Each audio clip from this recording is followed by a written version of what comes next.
Vamos a hablar de uno de los temas fundamentales dentro de lo que es la evaluación de riesgo de incendios, que es precisamente el estudio de la carga de fuego. Vamos a analizarlo ahí paso por paso para que se aprenda cómo se tiene que realizar este estudio, muchísimas otras cosas más.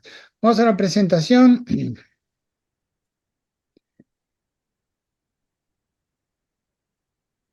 Bien, antes que nada vamos a la importancia que tiene este estudio.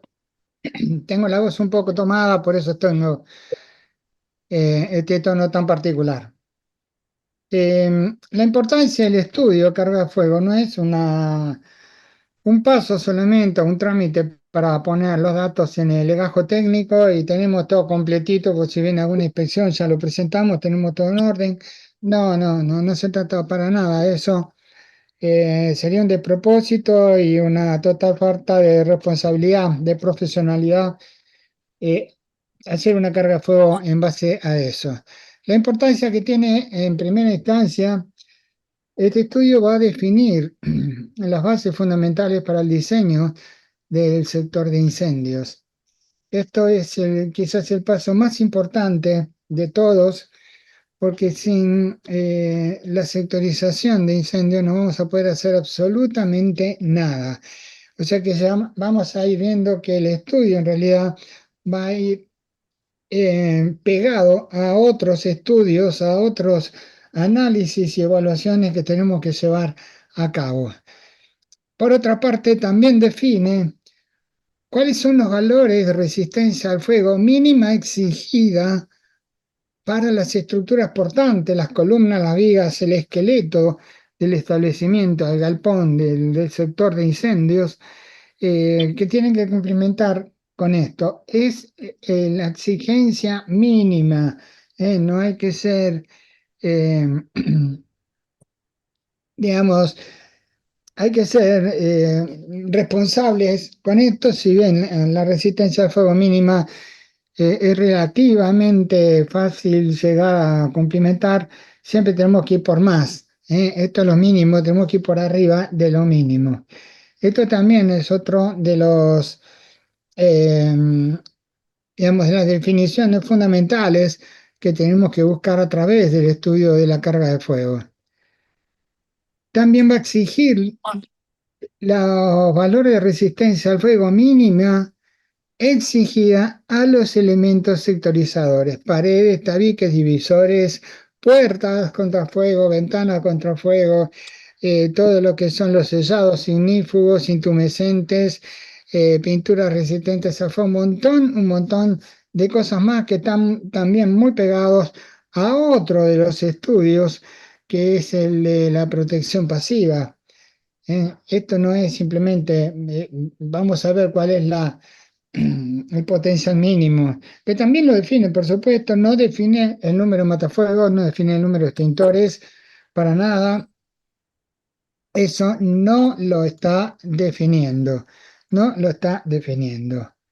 Yo los voy a silenciar a todos porque tengo un ruido de fondo que es un poquito, ahí está. ¿Se entiende? Entonces, eh, evidentemente la carga de fuego no es simplemente un trámite.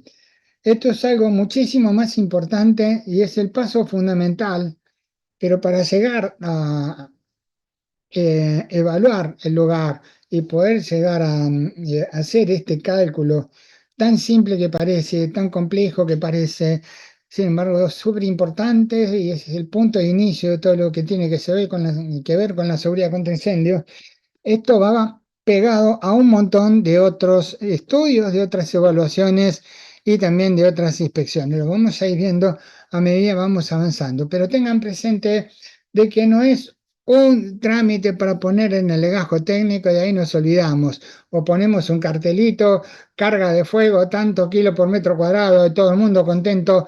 No, tenemos que ser responsables, porque si llega a haber un incendio dentro de un lugar y hay una destrucción total, se vino abajo todo, o la gente no se pudo ir, adecuadamente, no pudo evacuar el lugar en tiempo y forma y tenemos víctimas, todo eso va a jugar en contra nuestra. El objetivo nuestro central es la seguridad humana. Que no te quepa ninguna otra duda, olvídate el resto, la seguridad humana, yo tengo que garantizar eso, porque si no garantizo la seguridad humana, ¿de qué me sirve hacer un estudio, preparar todo? Necesito que la gente salga a tiempo y forma, que esté protegida, y para eso hay que darle al lugar un cierto tiempo de resistencia, que el lugar aguante durante un cierto tiempo, que me dé tiempo para sacar a la gente que llegue la ayuda. Básicamente eso es lo que se pretende. Y el estudio de carga de fuego me va a definir cuáles son esos valores de resistencia al fuego que yo tengo que implementar en toda esa estructura portante, en toda esa compartimentación. Eh, Esto está todo ordenado y está todo relacionado absolutamente. No es solamente un solo cálculo, sino que son muchos cálculos, y también está el tema de la protección pasiva contra incendios. Algo que está muy desconocido, que la gente, la mayoría, no lo conoce, y sin embargo es quizás el aliado más importante que tenemos al momento de la sectorización. Bien, análisis de riesgo, el cálculo y análisis de riesgos industriales se definen en todas las industrias a través de diferentes metodologías, a través de diferentes tipos de análisis. Y dentro de estos tipos de análisis hay uno específicamente que trata del estudio de evaluación del riesgo de incendio. Fíjate que no hablamos solamente de una carga de fuego, sino una evaluación del riesgo de incendio. Esto que quede absolutamente claro, que ya estamos hablando de palabras mayores. Hay diferentes técnicas que vamos a utilizar para identificar los riesgos, para gestionar los riesgos, para remediarlos, eliminarlos, cuantificarlos, minimizarlos y todo ese tipo de cosas.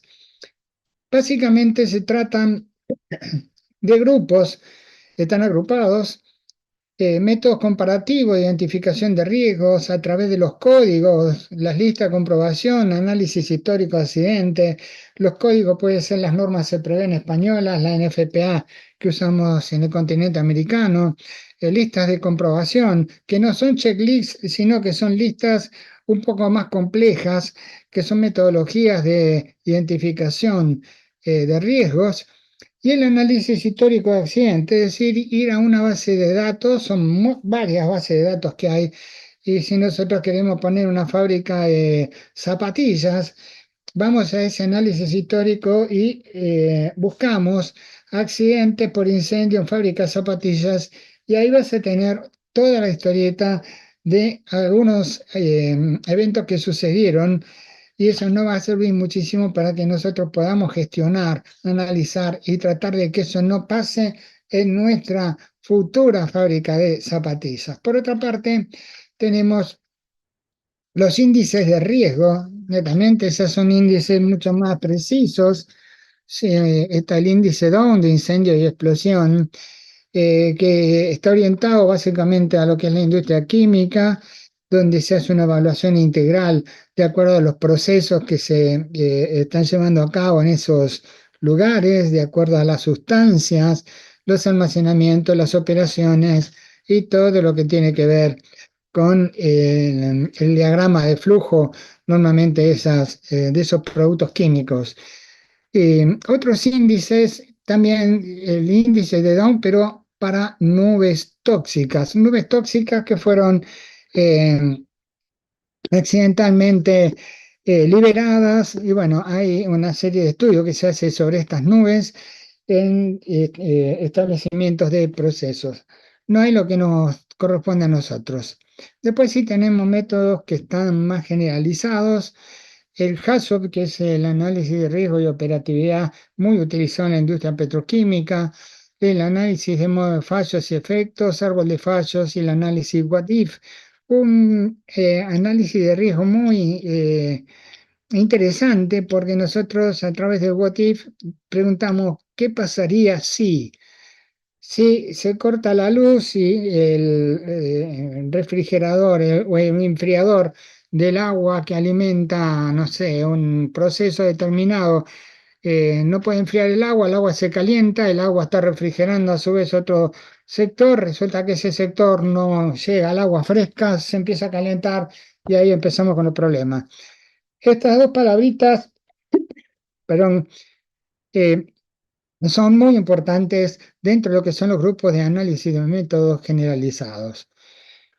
Los índices de riesgos están relacionados por su grado de descripción de la realidad. Esto que estoy contando, que por ahí podemos entender de que a lo mejor no tiene tanta importancia, es precisamente el inicio de donde nosotros vamos a sacar nuestro estudio de carga de fuego, para que tengan idea de que no es simplemente una aplicación que tenemos, que bajamos a través de Internet, sino que obedece a un proceso de investigación, un proceso de evaluación súper, súper importante y que pertenece a diversas metodologías adoptadas en forma internacional para que nosotros tengamos estas herramientas y podamos llegar a evaluar los riesgos de incendio. Bueno, acá tenemos tres, de acuerdo a cómo describen la realidad. Un grado de descripción baja,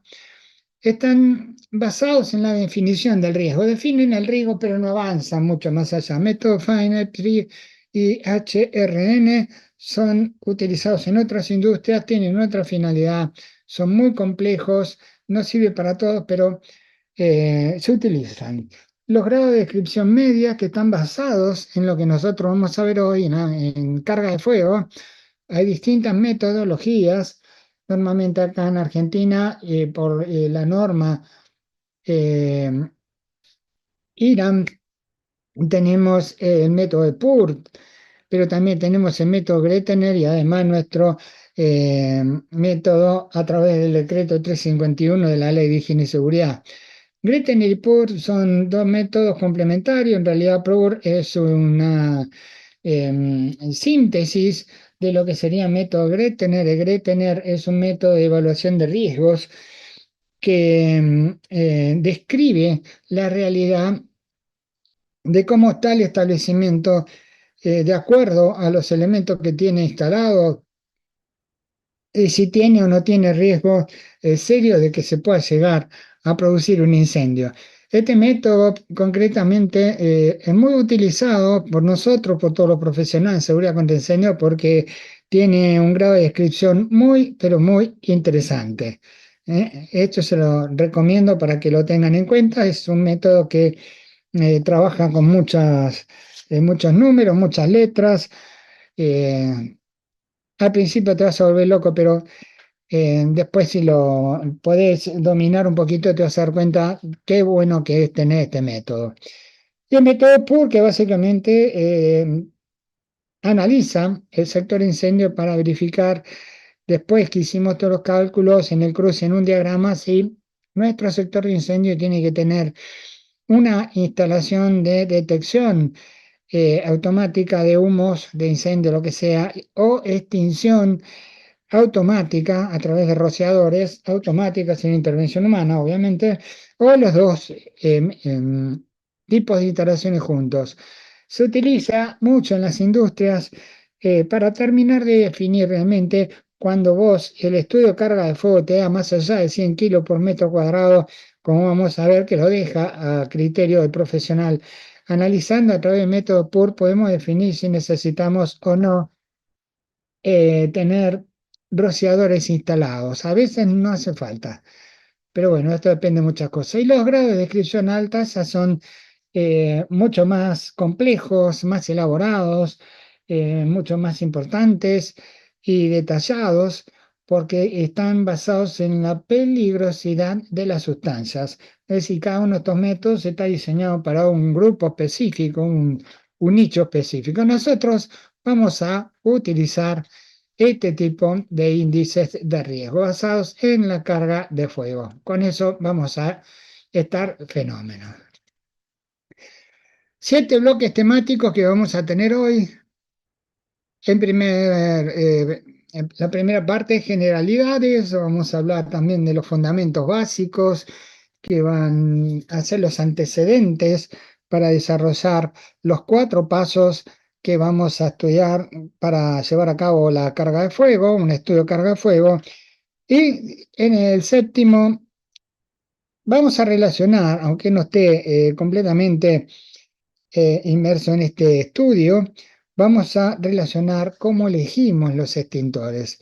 Estos son los 7 bloques temáticos. Comenzamos con el primero, generalidades del tema. La mayoría de la gente está familiarizada con los conceptos básicos de extinción de incendios, es decir, manejo de extintores, de rociadores, manguera contra fuego, carros porta polvo, por ejemplo, también con los sistemas fundamentales, básicos de evacuación.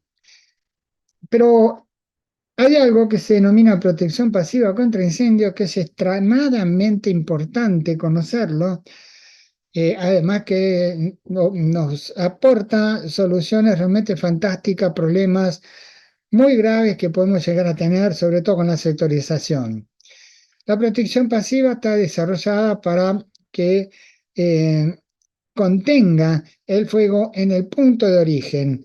Es como armarle una caja fuerte en el punto de origen. Estas soluciones pueden ser invisibles o hasta casi olvidadas, pero en el peor de los casos, que es lo más probable, que sea absolutamente ignorada, hasta el punto que comprendemos su importancia mientras esperamos a los bomberos.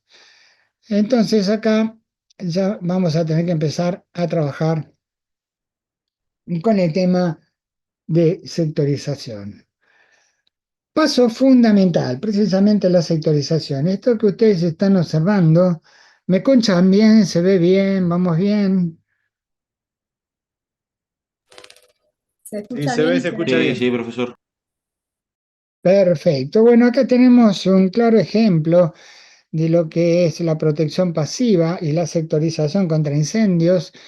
Esto puede ser un taller, puede ser una oficina, puede ser un galpón, lo que a ustedes se les ocurra. Esa división que tenemos en el medio que separa el fuego de las cajas de cartón, en realidad es una cortina ignífuga resistente al fuego y está certificada como elemento sectorizador de incendio. ¿Esto qué quiere decir? En aquellos lugares, por ejemplo, un museo donde no podemos meter paredes por todos lados, porque es un despropósito, va en contra también de lo que es el interior de ese tipo de lugares. Nosotros no sabemos, no lo vemos, pero sí existen cortinas escondidas, sobre todo cuando se trata de obras de arte muy costosas. Hay sistemas que se van a desplegar protegiendo, aislando y cubriendo ante cualquier posible riesgo de incendio este tipo de obras.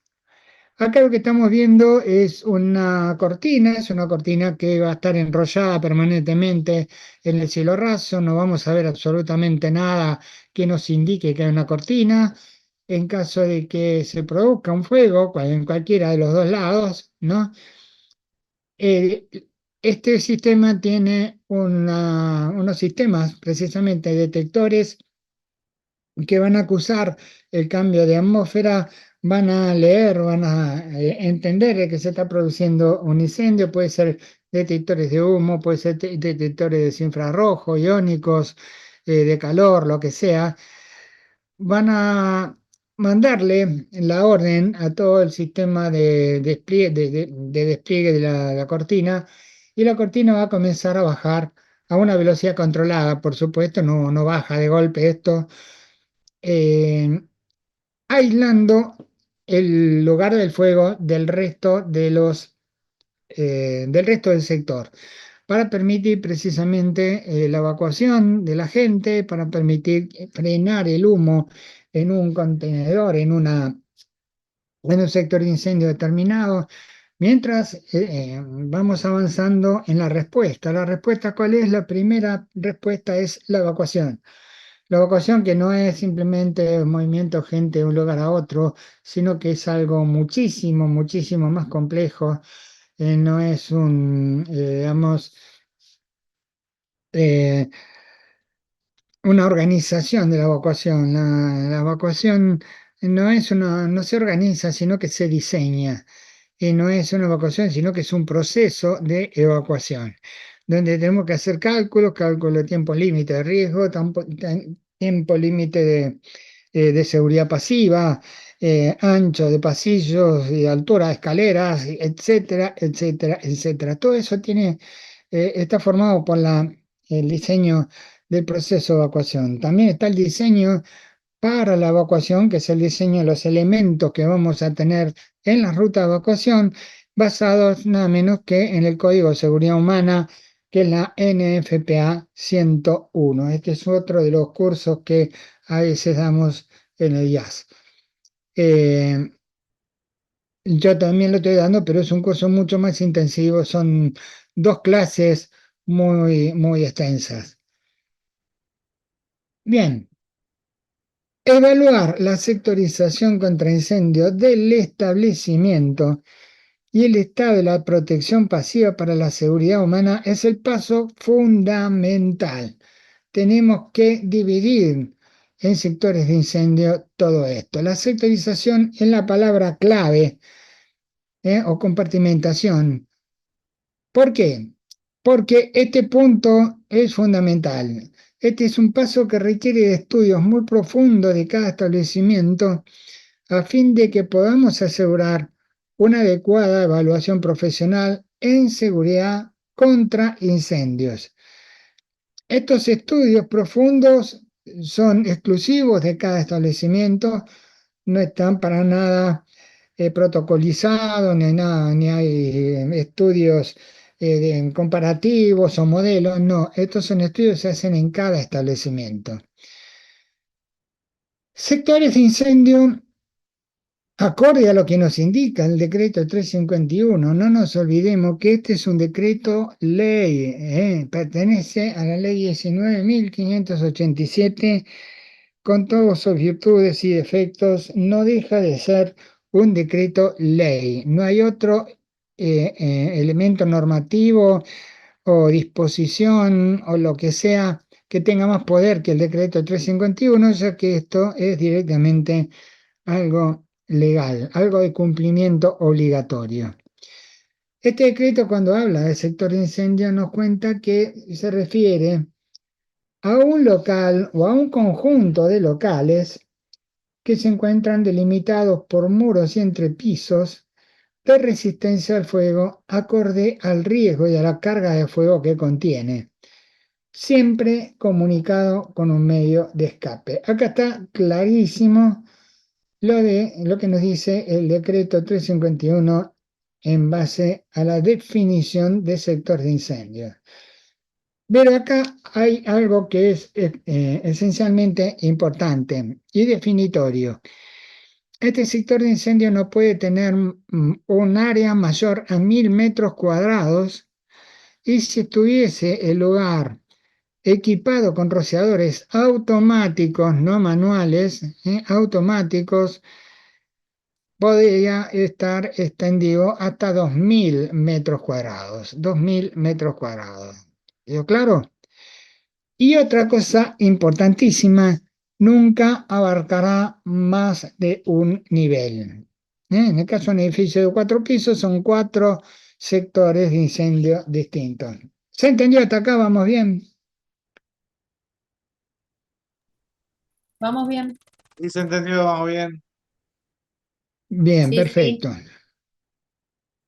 Ojo, que este es el paso más engorroso, más difícil y más revienta cabezas que podemos llegar a tener en el desarrollo del estudio.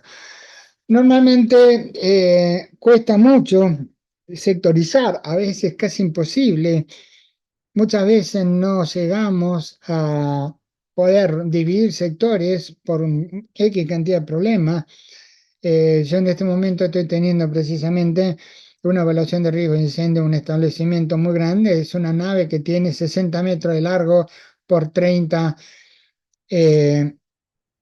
35 metros de ancho. Obviamente tengo un poco más de 2.000 metros cuadrados, pero no tengo rociadores. O sea que ese sector yo lo tengo que dividir en dos partes, eh, y alcanza justo los 2.000 metros cuadrados, porque el pedacito que sobra, justo hay un sector de incendio independiente, ya es un sector de incendio independiente.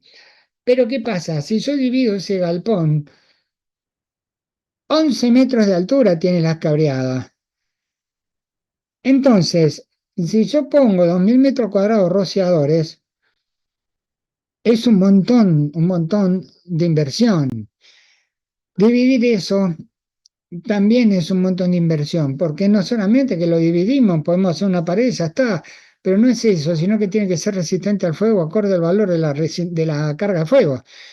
Y nos encontramos con estas cosas, entonces estamos en utilidad de afloje. ¿Qué es lo que hacemos? Ponemos rociadores o dividimos, pero algo hay que hacer, no podemos tener 2.000 metros cuadrados sin rociadores y sin dividir.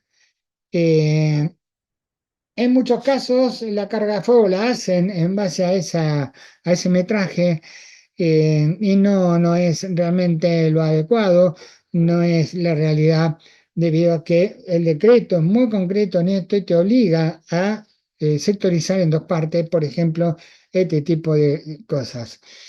Nunca va a tener más de un nivel, son 3 pisos, son 3 cargas de fuego absolutamente distintas. El problema es que los 3 pisos van a estar comunicados por una escalera, por una rampa, por un ascensor, por un montacargas, por lo que se imaginen. Sectorizar esos 3 lugares también es muy difícil, pero es ley. Podemos negociarlo, no, la ley no te permite negociar este tipo de cosas, porque la resistencia al fuego la tenés que evaluar de acuerdo a los riesgos del sector de incendio, y la ley te dice clarito cómo tiene que ser ese sector de incendio, con muros o techos estancos. ¿Estancos a qué? Al fuego, al paso al humo, etcétera, etcétera. Es un dolor de cabeza, es la parte más difícil de todo este estudio, pero es clave, porque en base a esa sectorización nosotros vamos a poder llevar a cabo absolutamente, en forma correcta, la evaluación de los riesgos de incendio. Vamos a ver, de todas maneras, un poquito sobre esto. Esta es la clave: no mayor a 1.000 metros cuadrados, con rociadores 2.000 metros cuadrados. Por ahí también te dice que el sector incendio cubierto no puede tener más de 1.500 metros cuadrados, o con rociadores 2.000 y pico metros cuadrados. Bueno, eso es también una forma de evaluar los sectores de incendio, pero básicamente se parte de esta definición. ¿Cuál es el objetivo de la sectorización? Generar espacios estancos al fuego, gases y humo. Cerramos la puerta y ahí se queda el fuego, los gases y los humos. Esto se logra a través de una correcta compartimentación, una división de sectores, en sectores de incendio. Acá con un color ámbar tenemos un sector de incendio representativo, esto cualquier cosa, ¿no? Pero imaginen que tenemos que tener que en cualquiera de estos lugares se prende fuego, de ahí no tiene que salir por una X cantidad de tiempo. Si te dice el cálculo de resistencia al fuego, te dice que tenemos que tener una resistencia al fuego 90 minutos, quiere decir que por 90 minutos ni el fuego, ni el humo, ni los gases, ni el aire caliente se van a escapar de ese lugar que estamos viendo en el dibujo. ¿Qué pasa en el minuto 91? No me interesa. Si se viene todo abajo, no me interesa, porque yo ya alcancé la cota que requería por cálculo de 90 minutos, tiempo más que suficiente para sacar a toda la gente, que vengan los bomberos, ataquen todo y demás. ¿Qué pasa en el 91?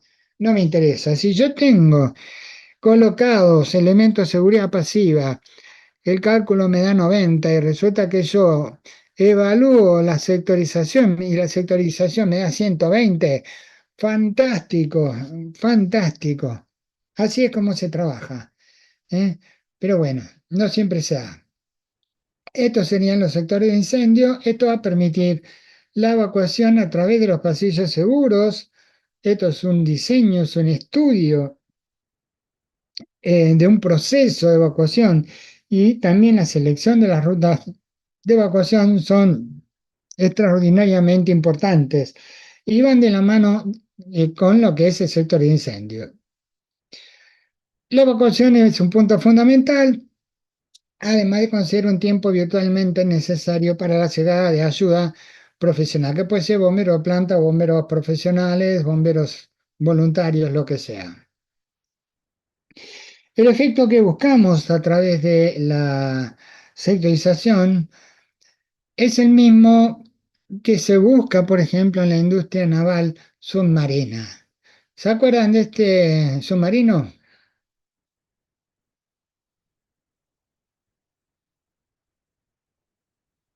El de los Beatles, ¿Cómo se llamaba? Yellow Submarine. Eso mismo. Claro, los demás están viendo, eh, no sé, elegante, alguno de esos. No tienen ni idea de lo que es. Bien, ¿se escucha bien? ¿Me siguen o no me siguen? Sí, Sí, se escucha. profesor, se Sí, escucha sí, bien. profe. ¿Le puedo hacer una Bueno, consulta? sí. ¿Se entrega el material de esto o vamos tomando nota a lo que llegamos? ¿Qué es un elegante? No, olvídate de tomar nota. Esto se está grabando, te van a dar el enlace para que vos accedas a este video. Genial, porque no me dan las manos ya. Gracias. No, de todas maneras, no hay problema con este tema. Cualquier consulta está a través del diálogo, lo puedes hacer sin problema. El submarino amarillo, hielo submarino. ¿Alguno sabe cantarla? Sí, Dale, dale, te pero escuchamos. no me animo ahora. Todo desaprobado. Bien. El resto está tomando Fernet ahora, mientras el pobre profesor está dando la clase. Bárbaro. Así es el alumnado moderno. Bien, poniéndonos un poquito serio, acá vemos un esquema de lo que es una nave submarina, un submarino, que no es un caño con un timón y una hélice, sino que es eh, algo mucho más complejo, porque si esto fuese solamente un caño vacío, si alguno se pone a hacer asado, llenamos todo de humo. Y entonces esto, lo que deciden, acá no hay humo en todos lados y se procede a la compartimentación, división de todos los sectores, más o menos, en distintos compartimentos que son estancos. Es decir, si en alguno de estos lugares se prende fuego a algo, o entra el agua, le metieron un corchazo, lo que sea, se cierran las compuertas y se aíslan los sectores para que el problema quede adentro de un sector. De esta manera nosotros, a través de compartimentos que son específicamente diseñados para este tipo de cosas, vamos a ir encerrando los problemas en los diferentes compartimientos. En el caso de un establecimiento, de un edificio, de una industria, eh, no tenemos semejante compuerta, pero sí las puertas de seguridad contra incendio que hacen, cumplen exactamente el mismo efecto que estamos viendo. Vamos a ponerlo de punta a nuestro submarino porque nos va a enseñar este concepto que de ninguna manera te vas a poder olvidar. Al lado le vamos a poner un edificio. En cada edificio está nuestro amigo vigilando que esté todo en condiciones. Cada uno de estos pisos es un sector de incendio tal, de las mismas condiciones que los compartimentos del submarino. Quiere decir que si hay un problema en alguno de estos departamentos, oficinas o lo que sea, o el piso, se va a quedar en el piso hasta lograr la evacuación completa del edificio que lleguen los bomberos. Esto es el objetivo central de lo que es la compartimentación, la sectorización contra incendios. De esta manera va a ser la única forma que vamos a poder garantizar de que si tenemos un problema en el piso 2, podamos evacuar del 2 hasta arriba a todos los pisos. Si esto no está así, es decir, que no está compartimentado, tienen que tener en cuenta que todos los pisos están separados, y si hay humo en un piso, se va a quedar en un piso, en un departamento, y no a invadir los espacios comunes que pueden ser las escaleras, los ascensores. Esta es a ciencia cierta el concepto que tenemos que tener para evaluar la sectorización. Información recontra importante. Si no definimos adecuadamente el sector de incendio, de ninguna manera vamos a poder realizar la evaluación del riesgo de incendio. Acá ya estamos viendo que la cosa se está poniendo un poquito más pesada, si se quiere. Profesor, ¿puedo hacer una pregunta? Sí, En caso de los sanatorios, del centro de jubilados, que a veces tienen un piso, una casa grande que la usan de clínica, de laboratorios, ¿ahí cómo se hace? Porque la comunicación está por la escalera y no hay puertas que la estanquen a ese posible fuego. la NFPA es muy clara en esto. El decreto 351 es súper claro que en un sector de incendio no puede tener más de un nivel. Y si es una vieja casona de 3 pisos, no de ninguna manera califica para que sea utilizada con esos fines. Eh, Ahí sería un solo sector. La carga de ca- fuego se hace a la casa. En cada uno de esos pisos se hace la carga de fuego, pero para poder hacerla tenés que garantizar de que el humo no se vaya de ese piso por un tiempo que te lo haga la carga de fuego. Si la carga de fuego te exige una resistencia de 120 minutos, significa que por Sí. 120 minutos el fuego no se puede ir de ese piso. Eso te va a lugar a que vos puedas a través de escaleras de evacuación, no en las escaleras comunes a todos los pisos. Esa escalera no es la escalera de evacuación, sino que tiene que tener características especiales. La NFPA hasta 3 pisos de altura acepta, hasta 4 en algunos casos, acepta una escalera general más una escalera de evacuación. Cuando ya pasamos el 4.º piso, la NFPA ya está pidiendo 2 escaleras de evacuación aparte de la central del edificio. Pero hay una controversia porque hay algunos organismos que están solicitando de que se cambie estas exigencias y que en realidad los edificios tengan una sola escalera de evacuación, no la escalera principal, sino una escalera de evacuación hasta el piso 8.º, y del 8.º en adelante seguimos repartiendo escaleras. ¿Qué dice el Si yo decreto no, 351? Y que tiene que ser 3 sectores de incendio. El tema también es muy complejo porque también nos encontramos con que los abuelos no pueden desplazarse libremente. Muchos de ellos están sobre sillas de ruedas o están en la sí, sí, cama. Entonces la cosa se pone muy, muy fea porque esos lugares sí, no pueden estar bajo ningún concepto habilitados como asilo de ancianos o lugar de acogida para adultos mayores, tal como lo define la NFPA 101. Eh, es tremendo. sí, sí. ¿Por qué está esto? ¿Por qué seguimos con estos problemas? Porque, por ejemplo, el hospital no se puede sectorizar físicamente, pero sí se puede llegar a sectorizar a través de puertas eh, con batimento, esas que son batidas, que son a prueba de fuego, o con cortinas sectorizadoras. Y normalmente todo lo que tiene que ver con la terapia intensiva va a tener una resistencia al fuego muy superior al resto del edificio, teniendo en cuenta que la gente ahí no puede ser libremente evacuada, más con todos los chirimbolos que tienen muchos de ellos. Eh, pues hay que conocer muy bien cuáles son las exigencias, y acá el decreto 351 puede llegar a ser bastante acotado en algunas definiciones, y tenemos que ir a las normas internacionales. Yo recomiendo siempre la NFPA 101, que es el Código de Seguridad Humana, que ya lo tenemos en inglés en la edición 2024. Es un libro muy abarcativo, súper claro, y también ahora se están asociando con las normas CEPREVEN, que básicamente nacen en España, pero se están utilizando en forma masiva como si fuesen las NFPA de Europa.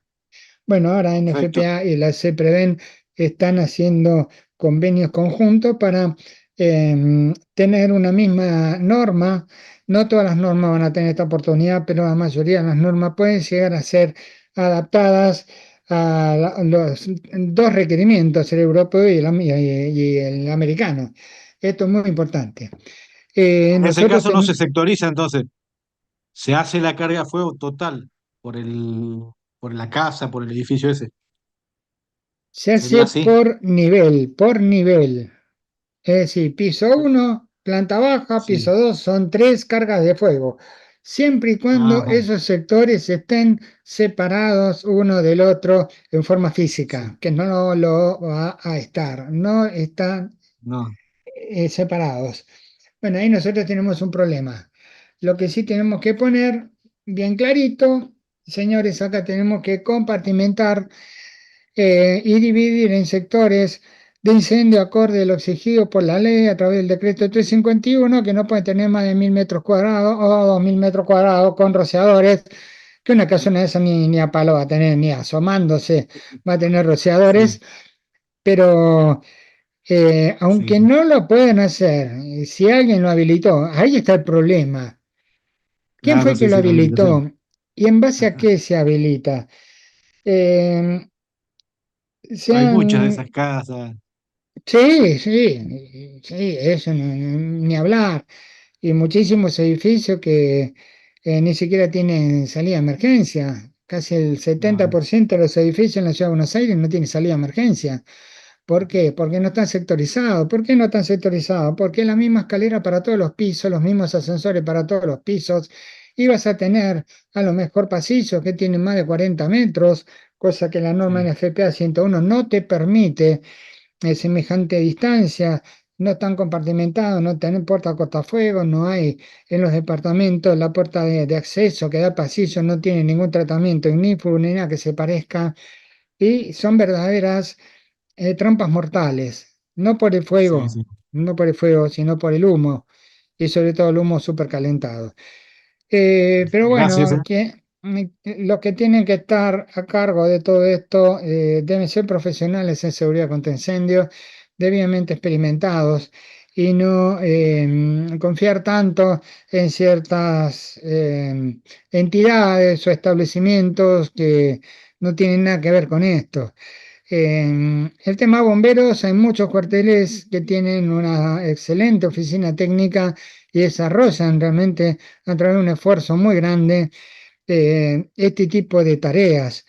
Es un aprendizaje constante, es un esfuerzo constante, pero después tenés que ir a que te firme fulano, mengano, sultano, que no son, no te pueden venir a indicar cuál es la calle cuando ni siquiera son del barrio. No sé si se entiende el mensaje ahí. Sí, se entiende. Bueno, Gracias.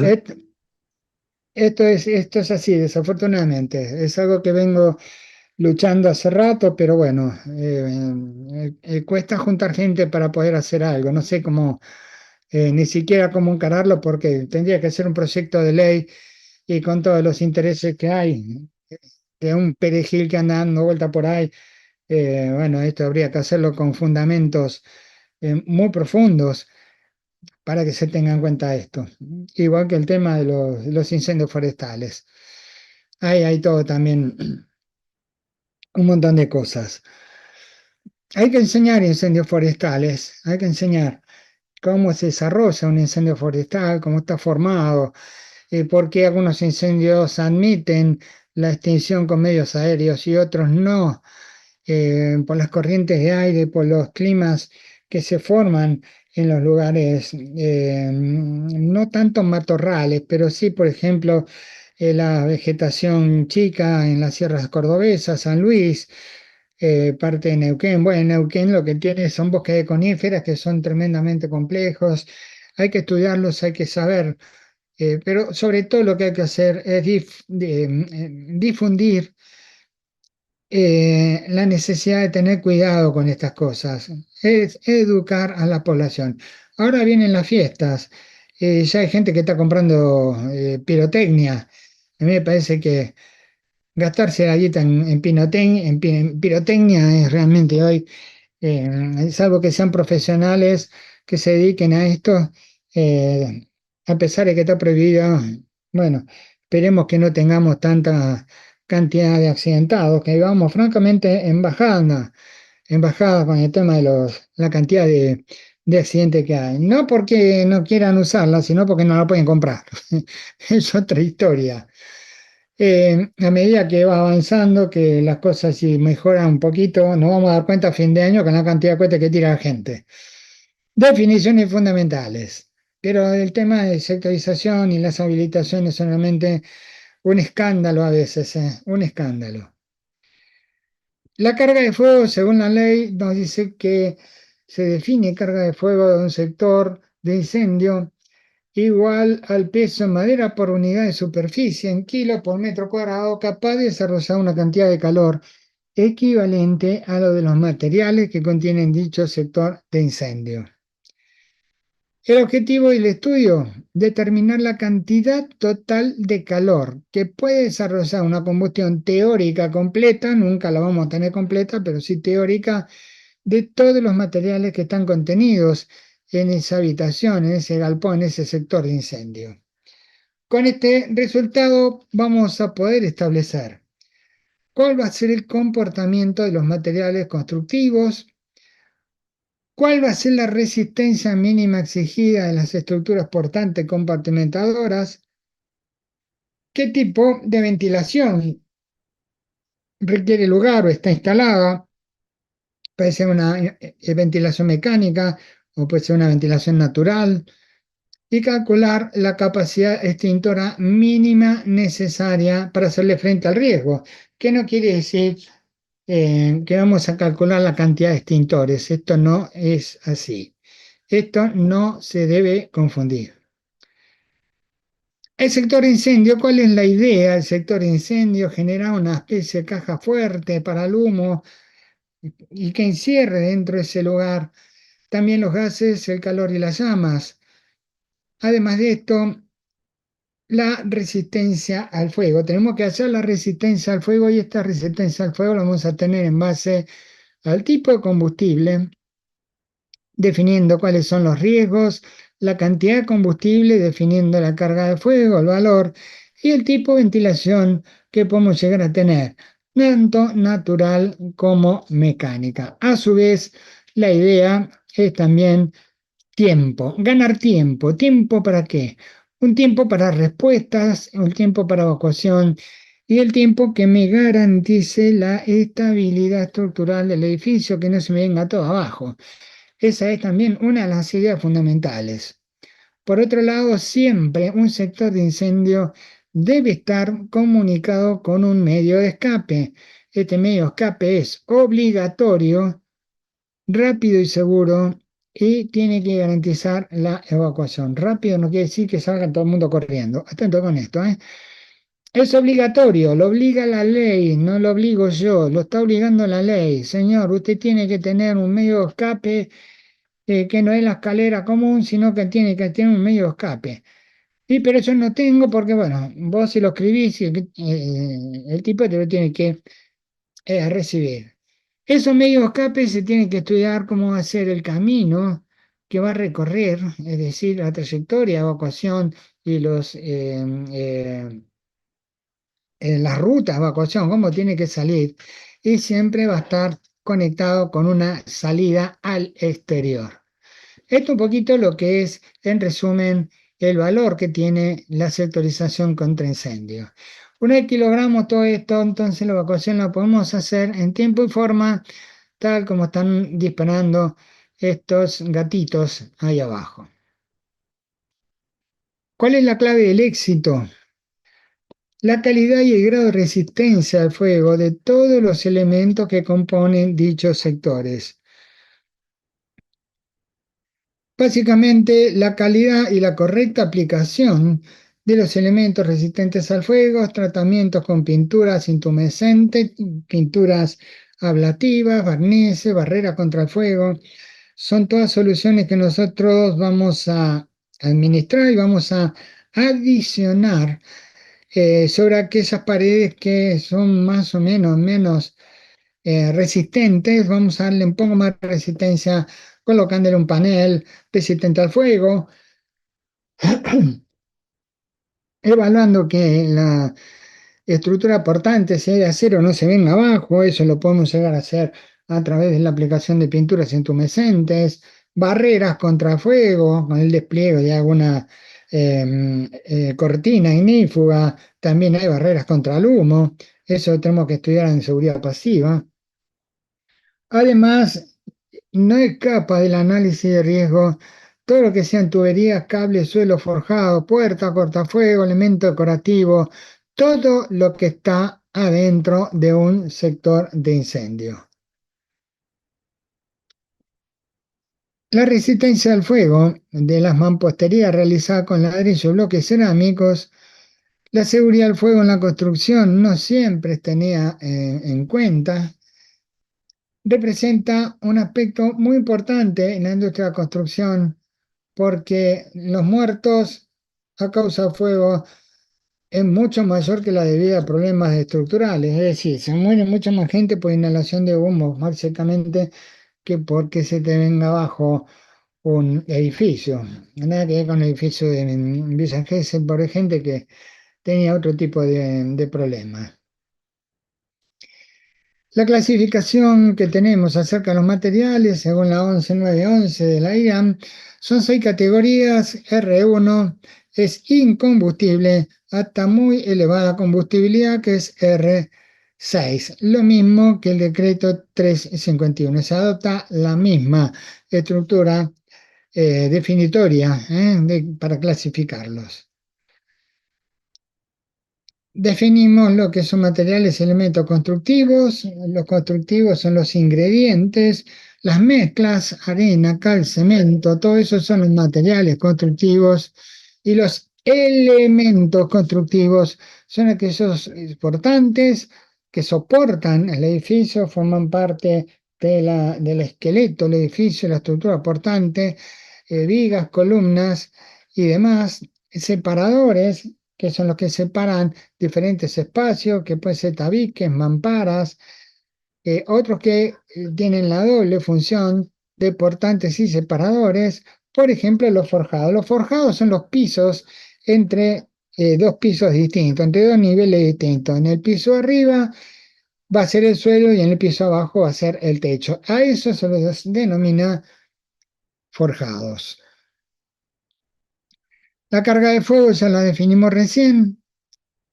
Y como patrón de referencia se considerará la madera con poder calorífico de 18,41 megajoule por kilo, o lo que es lo mismo 4.400 kilocalorías por kilo. Personalmente te hago una observación, un consejo. Manejate con kilocalorías por kilogramos, porque los megajoules es una unidad que no se maneja tanto aquí. Y vas a tener que hacer conversiones, y esto realmente un espanto y un engrudo de números que atenta contra el resultado final. En cambio, si usamos kilocalorías, si usamos kilogramos, vamos a andar sin ningún tipo de problema.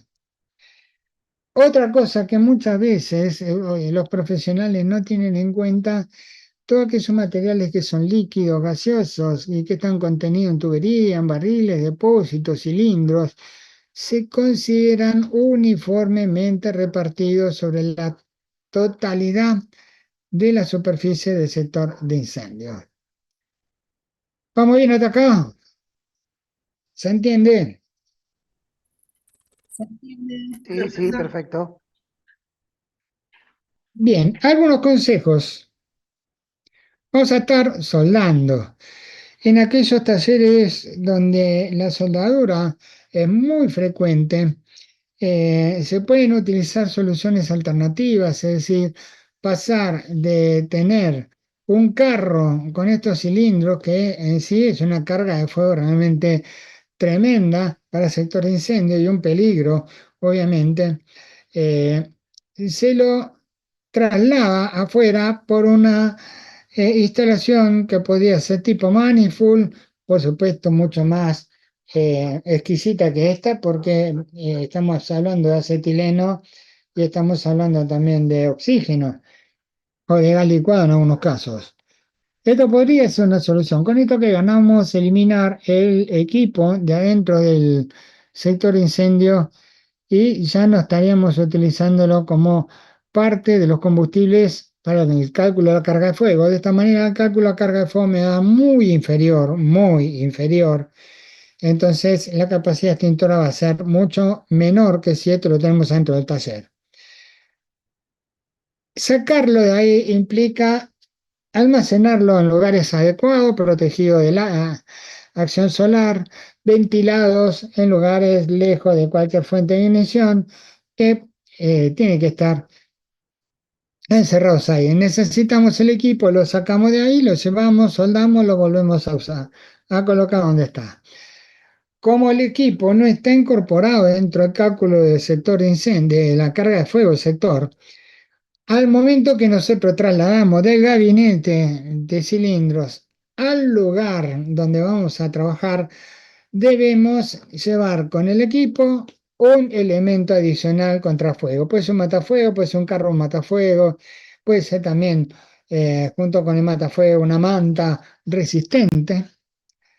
Y en otros casos, muy frecuentemente, cuando se utilizan solventes industriales, solvente quiere decir un elemento que licúa algunas cosas y limpia algunas otras, combinándose. No vamos a poner, no vamos a permitir que se tenga un tambor de 200 litros dentro del sector de incendio. ¿Por qué? Porque se hace un menudeo, es un fraccionamiento, porque parte de eso se va a utilizar, por ejemplo, para el barnizado de sillas en un taller de carpintería. Entonces, ¿para qué vamos a tener un tacho con 200 litros de thinner? Eso lo colocamos afuera en un gabinete adecuado, etcétera, etcétera. Y el fraccionamiento lo hacemos en el exterior. Nosotros estamos ingresando solamente una lata o un depósito, un bidón eh, mucho más chico que los 200 litros que estamos teniendo. Estas son algunas alternativas que nos va a servir muchísimo para bajar los valores de carga de fuego en un establecimiento. En el caso de las cañerías, tenemos un depósito gas licuado que alimenta un generador que está en el fondo de la industria y esto va a ir a través de una cañería de alimentación de gas licuado en este caso, pero da la casualidad que va a pasar por nuestro sector de incendio. Puede pasar por adentro, puede pasar por el piso también. Entonces acá lo que vamos a tener que hacer, vamos a tener que evaluar, primero, identificar las dos válvulas más cercanas a nuestro sector de incendio para poder cerrar y compartimentar el lugar. Y una vez que tenemos esos, hallar la superficie, no la superficie, perdón, el volumen interno de este tramo de cañería, el tramo entre válvulas. Eh, ese volumen, es muy fácil sacarlo. Si el gas está, por ejemplo, a 7 kilos por centímetro cuadrado de presión, el volumen de este tramo cañería lo vamos a multiplicar por 7 para tener el volumen total de gas y de esta manera poder tener pasaje a kilo por metro cuadrado, perdón, a kilocalorías por kilogramo, podemos obtener la cantidad de calor que puede llegar a tirar esto. ¿Se entiende este planteo?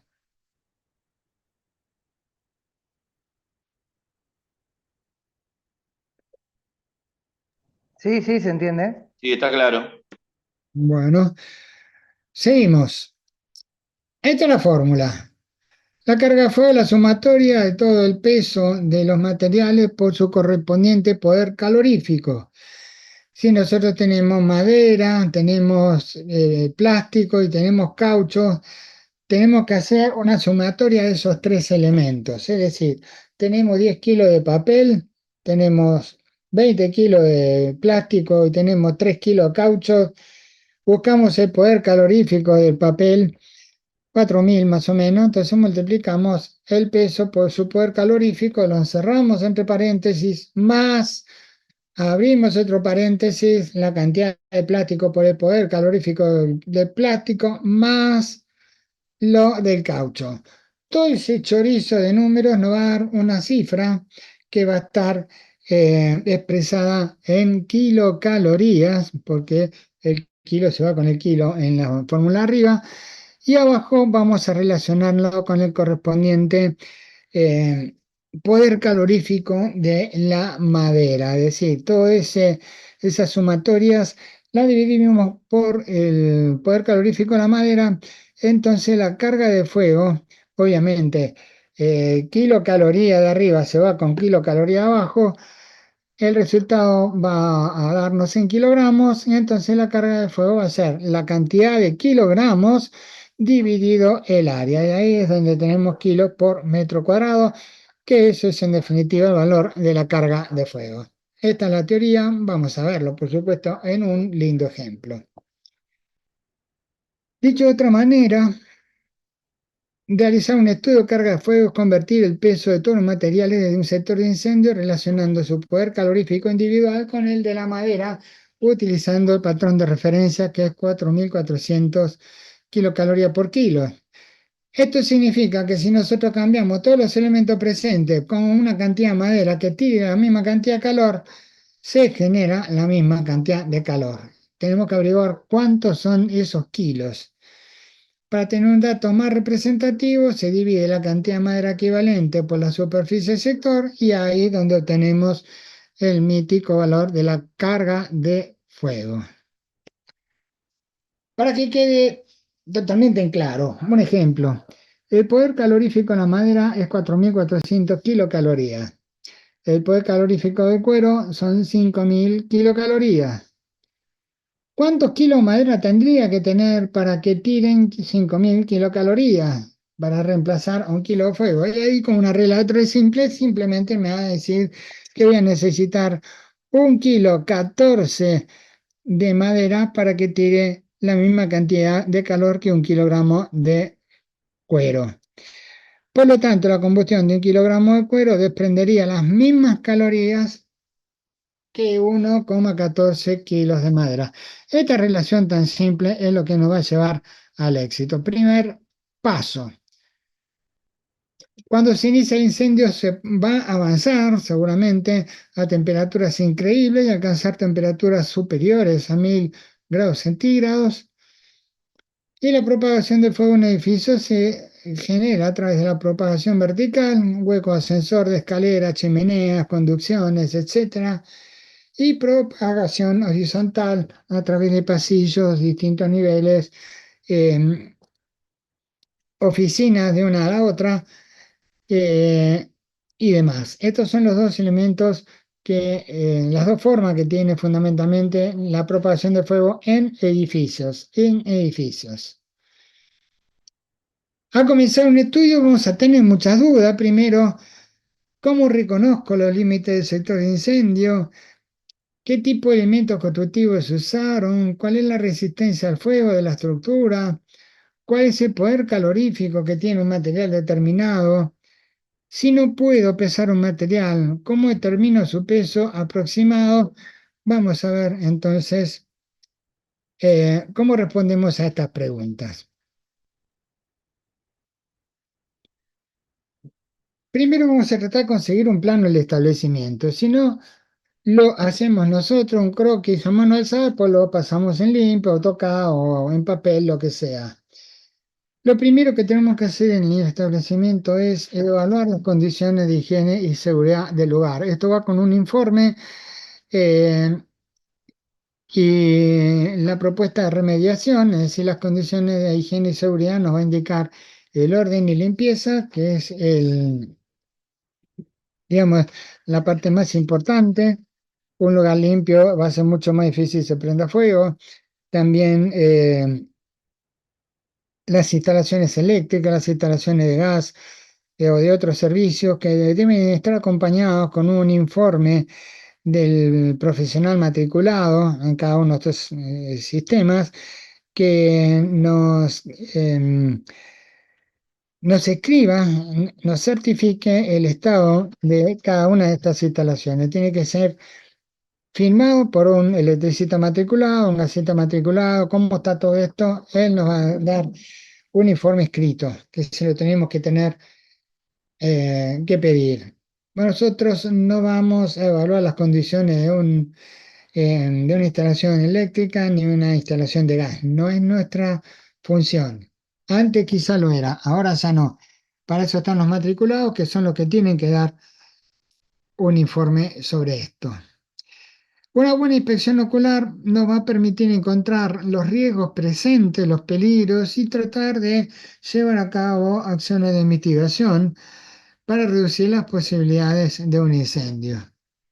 Ahora, si tenemos la suerte que nos convocan para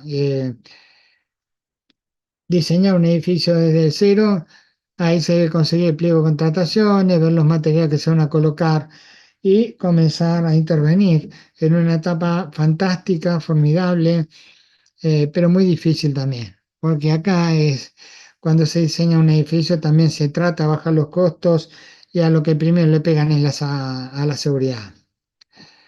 Segundo paso, el segundo paso se debe delimitar el sector correctamente. Es muy importante este paso y uno de los más complicados, porque puede ser que lo que nosotros hemos hallado y si hacemos una carga a fuego sobre un sector que se delimitó incorrectamente, puede ser que el valor de la carga a fuego no sea representativo.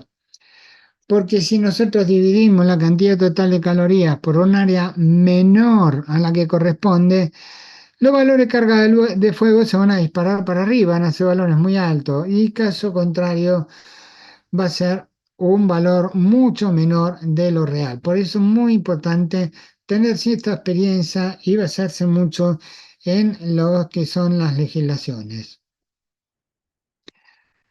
Un medio escape, que es parte integral de lo que es un sector de incendios, es aquel que constituye una línea natural de tránsito conocida, utilizada dentro de todo en forma frecuente, que va a garantizar una evacuación mucho más fluida, mucho más rápida que si no conocemos los lugares. Esto es muy, muy importante tenerlo presente. Pero esos medios de escape tienen que cumplimentar con un montón de cosas. Primero, no podemos recorrer más de 40 metros desde nuestra posición hasta alcanzar la salida de emergencia. Si esto es así, estamos en la zona de seguridad abajo a la izquierda. Esa persona, si tiene que salir por la salida de emergencia arriba, donde tenemos el cartel de salida de emergencia, el de la derecha, ahí va a tener más de 50 metros. Cuando el máximo es de 40, entonces vamos a tener que asignarle la salida de emergencia que está a la izquierda.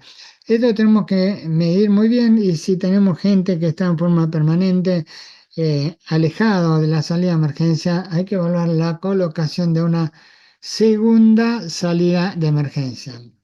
Que no quiere decir que sean dos rutas de evacuación diferentes. No se trata de eso, se trata de abandonar el sector de incendio a una ruta de evacuación. Si es por una salida de emergencia o por dos salidas de emergencia, no interesa. Esas salidas de emergencia conducen al pasillo de evacuación. Lógicamente que vamos a tener que hacer cuentas, vamos a tener que hacer verificaciones, ancho pasillo, caudal, etcétera, etcétera, etcétera. Todo esto tiene que ver con la evacuación.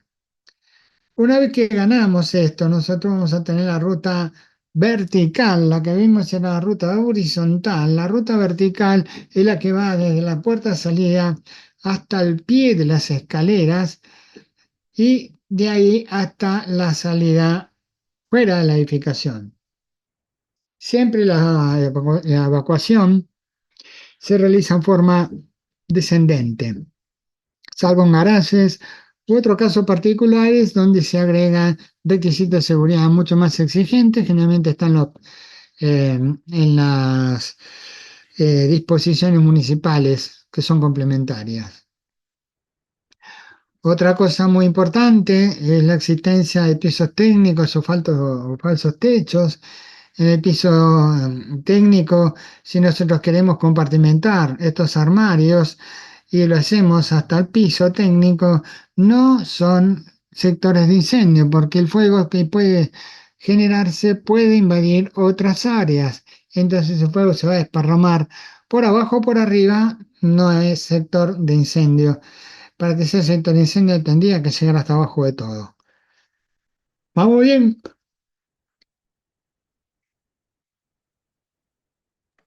Sí, todo bien. Sí, profe. Bien. Sí, se entiende bien, perfecto. Ahora tenemos un problema, tenemos un galpón donde se ha hecho unas oficinas, puede ser una, puede ser un montón de oficinas. Esa oficina no es un sector de incendio independiente. ¿Por qué? Porque sus paredes no llegan a perforar el techo, tienen que sacar fuera del techo por lo menos una altura de 1 metro, lo mismo que hacia el exterior de las paredes al exterior de lo que son las paredes perimetrales también deben respetar una distancia alejada a la pared, como si fuese un queso, lo atravesamos con un cuchillo, tiene que tener un cierto eh, digamos, una cierta distancia, que es donde va a terminar la pared. Eso lo sacamos por cálculo por la NFPA 101, por ejemplo. Si acá se generase un incendio, obviamente va a ser todo el mismo sector de incendio, porque esta oficina ni otra oficina no están separadas por una compartimentación contra incendio. Entonces no van a ser sectores independientes, sino que hacer una única evaluación de riesgo de incendio y una única carga de fuego para todo el galpón y también en la oficina. Este es un típico caso en el cual no se puede realizar una carga de fuego por oficina separada, sino que se hace una sola carga de fuego. ¿Por qué? Y acá el sustento técnico es muy simple, porque si se produce un incendio en cualquier extremo del edificio, el fuego, la temperatura y los humos circulan por encima del falso techo, propagándolo de un extremo a otro, y la cantidad de combustible a quemar sería la suma de todos los combustibles de todas las oficinas junto con el galpón. Tercer paso. El tercer paso define el poder calorífico de una sustancia o combustible como la cantidad de calor que se genera por kilo de esa sustancia, o en el caso de los gases, por metro cúbico de esa sustancia, de esos gases, al tener una hipotética oxidación en forma completa. La mayoría de los combustibles son compuestos de carbono e hidrógeno, son cadenas hidrocarbonadas que al arder van a combinarse con el oxígeno formando CO2 y agua. Esta esta reacción química no es otra cosa que la famosa redox, las opciones de reducción y oxidación. Acá tenemos un ejemplo muy claro, el metano, una molécula de metano más 2 moléculas de oxígeno molecular, el oxígeno disuelto en la atmósfera, se quema por completo en una combustión completa, por ejemplo, hornalla a la cocina, y nos va a dar como residuo esa combustión dióxido de carbono más 2 moléculas en este caso, de agua, más obviamente calor. Siempre lo medimos por unidad de masa o unidad de volumen, que es la cantidad de combustible que se ha quemado, que se ha oxidado. Una vez que reconocimos el sector de incendio, tenemos que anotar detalladamente lo más exactamente que se pueda. Esto no es una ciencia, ¿eh? No es una ciencia, es un paso engorroso, pero requiere bastante sentido común. Tenemos que anotar la cantidad de materiales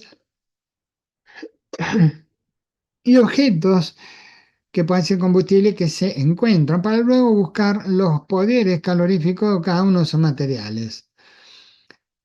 Ahora, puede que sea el caso, seguramente, que algún elemento está compuesto por varios elementos. Por ejemplo, las telas de los guardapolvos no son de un solo material, sino de varios.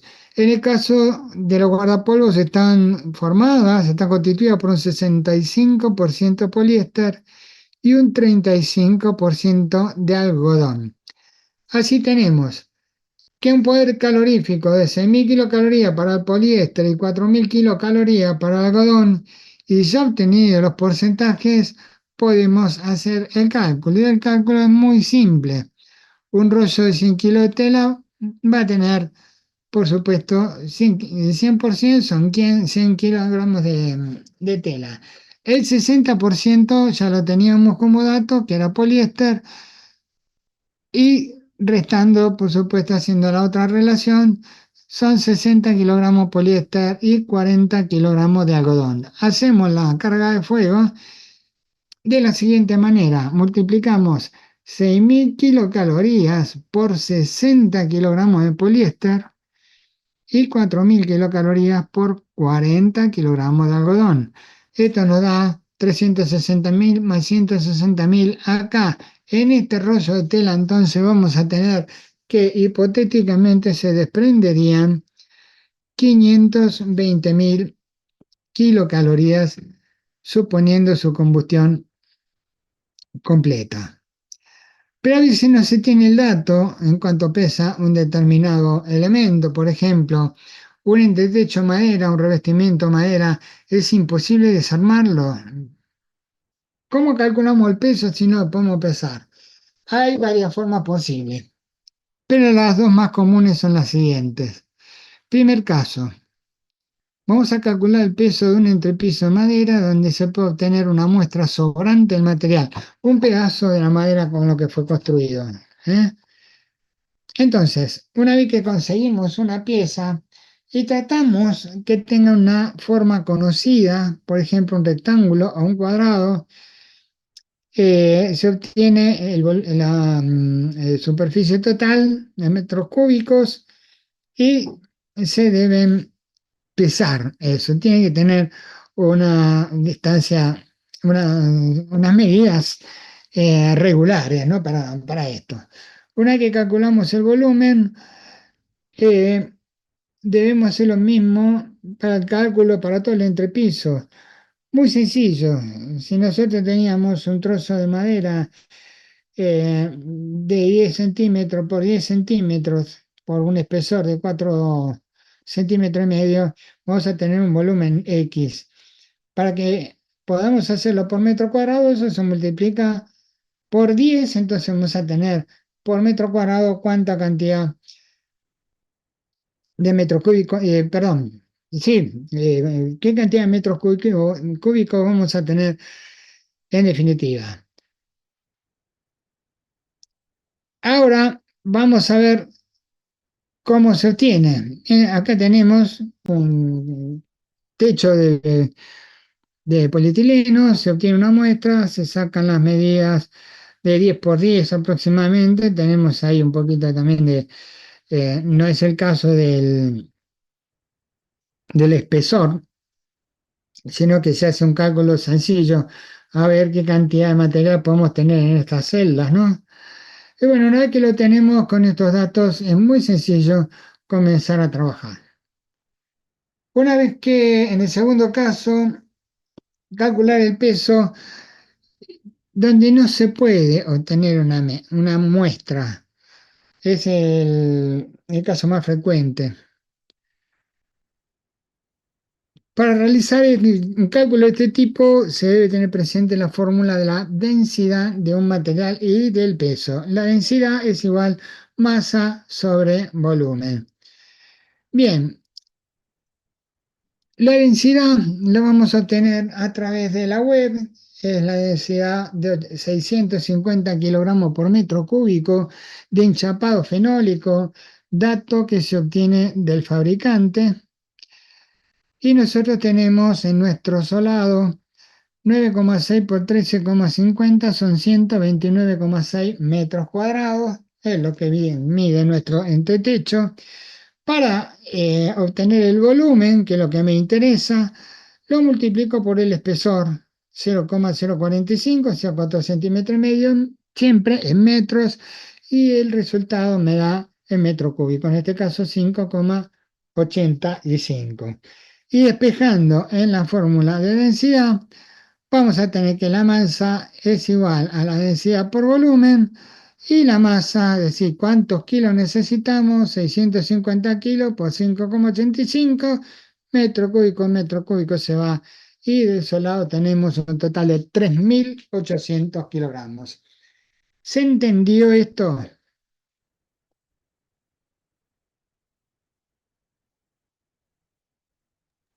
Sí, sí, Sí. faltaría verlo más seguido, pero sí. Sí, profe. Bien, es un poco... eh, se trata... A ver, pará.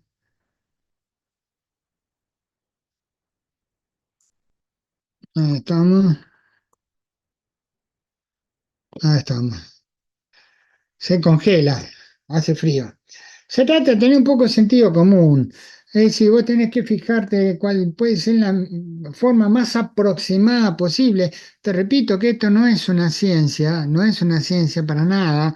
Tampoco tenés idea del fenólico, si es un piso de pino, si es algarrobo.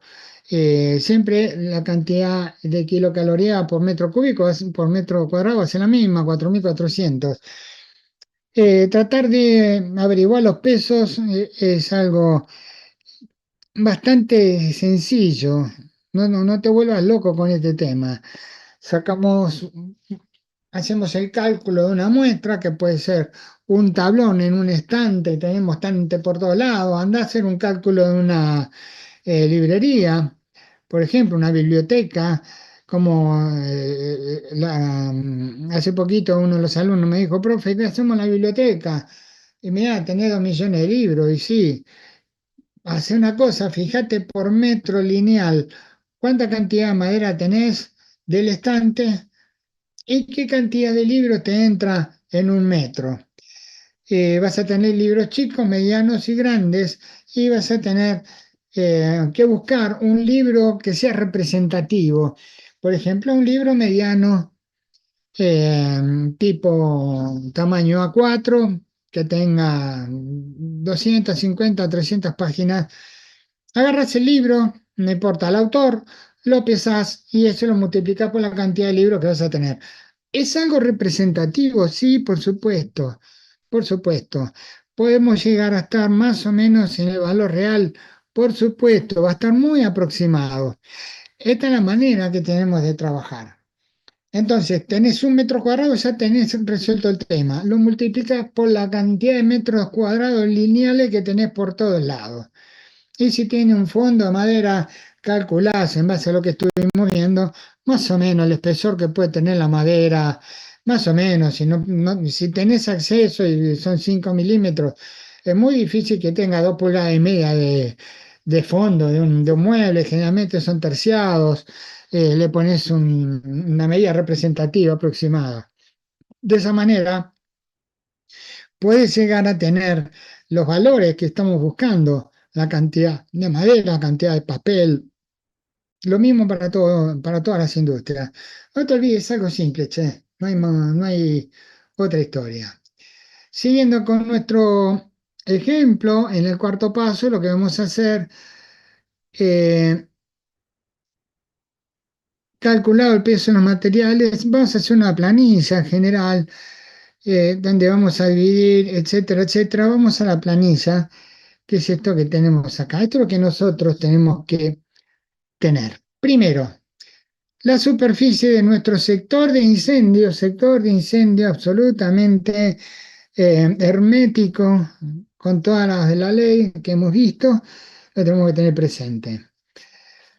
El riesgo del sector. El riesgo del sector es muy importante. Esto está anotado, no anotado, definido en el decreto 351, donde vas a poder tener los niveles de riesgos, que puede ser 1 hasta 6, algunas veces hasta 7, que es refractario, pero 1 explosivo, 2 inflamable, 3 muy combustible, etcétera, etcétera, etcétera. Esas definiciones las tenés en el decreto 351. Para nuestro ejemplo, es un sector de riesgo 3. No está metido por acá, pero es riesgo 3. Acá en esta columna de la izquierda vamos a anotar, solamente a anotar qué tipo de materiales tenemos. Para tenerlo un poquito más organizado, vamos a hablar de que ese solado, ese entrepiso, tiene fenólico.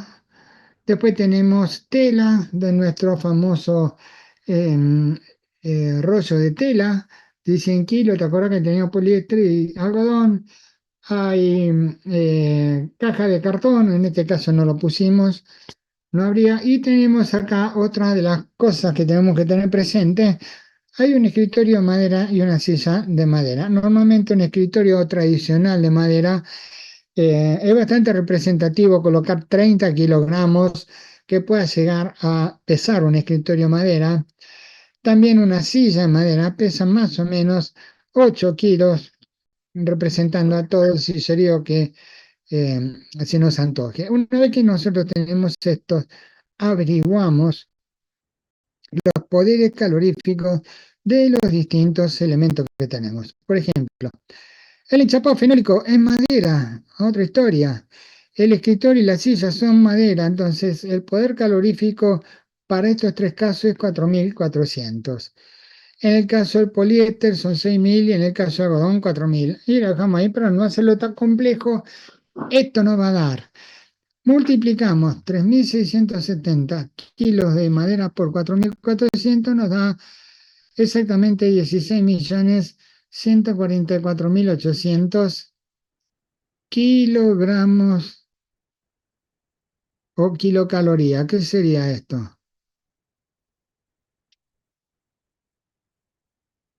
Muy bien, ¿qué más?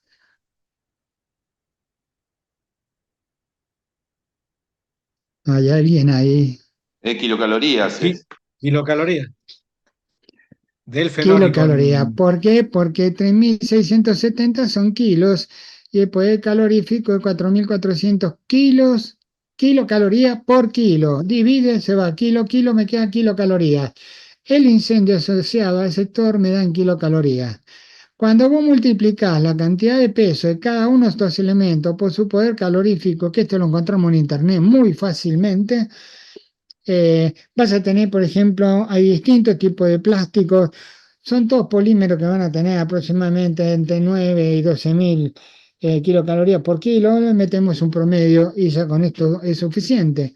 Pues si vos te vas al depósito de una casa de repuesto de autos, tenés 20.000 plásticos diferentes, nylon, PVC, alto impacto, deformables, elásticos y todo ese tipo de cosas. Entonces directamente se pone eh, ese tipo de cosas. Igual si tenés distintos tipos de madera adentro de una carpintería, que obviamente vas a tener un montón de clases de madera, no te vuelvas loco, es toda la misma madera para efectos de cálculo, salvo que vos te dediques a vender leña. Entonces vas a tener pilas de leña, en uno vas a tener espinillos, en otro vas a tener agarrobo, en otro vas a tener quebracho blanco, quebracho colorado y demás. Ahí es distinta la cosa, pues ya tenés una masa y una cantidad muy importante de esa madera, pero el resto no. El resto, todas las maderas son iguales. ¿Qué hacemos con esto? Hemos obtenido un valor para la superficie de 130 metros cuadrados y hemos hecho los cálculos en cada uno de nuestros ejemplos que fuimos teniendo acá. La caja de cartón la sacamos. ¿eh? Con esto hemos obtenido el valor de 54.435.000 kilocalorías. Acá donde te explico, así todos los números que sean necesarios. Porque si vos metes megacalorías se te simplifica mucho, pero muy importante y muy posible que te equivoques y le echen fiero. Así que hacerlo directamente en kilocalorías por kilogramo. Fíjate qué sencillo que lo hicimos. Una vez que tenemos acá, vamos a averiguar la cantidad de madera equivalente. Arriba ponemos la cantidad de kilocalorías. Lo vamos a dividir por kilocalorías por kilogramos. Kilocalorías se va y vamos a necesitar para que nos dé esta cantidad de kilocalorías, 12.371,63 kilogramos de madera, que es la cantidad que nos va a sustituir a todos los otros elementos para que tengan la misma cantidad de calor. Esto lo dividimos por la cantidad de metros cuadrados y aquí obtenemos el valor de la carga de fuego, en este caso es 95,16 kilogramos por metro cuadrado. Bien, estos son combustibles clase A. Estos combustibles los tenemos que definir, que ya sabemos cuáles son: madera, cartón, papel, cuero, alfombra, etcétera. Se hace un solo cálculo de la carga de fuego para combustible clase A. Si después nos encontramos, tenemos acetileno, una garrafa, pintura sintética, ponerle solvente, hay que hacer un segundo cálculo con los combustibles de clase B. Son los dos que tenemos que tener colocados. Estos cálculos nos van a definir el potencial extintor mínimo para cada clase de fuego. Obviamente, utilizando criterio profesional, este estudio no contempla todas las situaciones. Por ejemplo, la velocidad de combustión o el estado de agregación. En el estado de agregación de la materia podemos tener 6.000 kilogramos de madera, pero el estudio no me dice si la madera es un solo bloque, si son un montón de tablones o simplemente tenemos 6.000 kilos de virutas de madera. Ahí tenemos diferentes velocidades de combustión que tienen que ver por la exposición de la superficie de la madera al fuego. No lo tiene estipulado el método tradicional del decreto 351. Sí lo tiene Gretener. Sí lo tiene Gretener. Profesor, ¿puedo hacer una pregunta? Sí, adelante, Augusto. Gracias.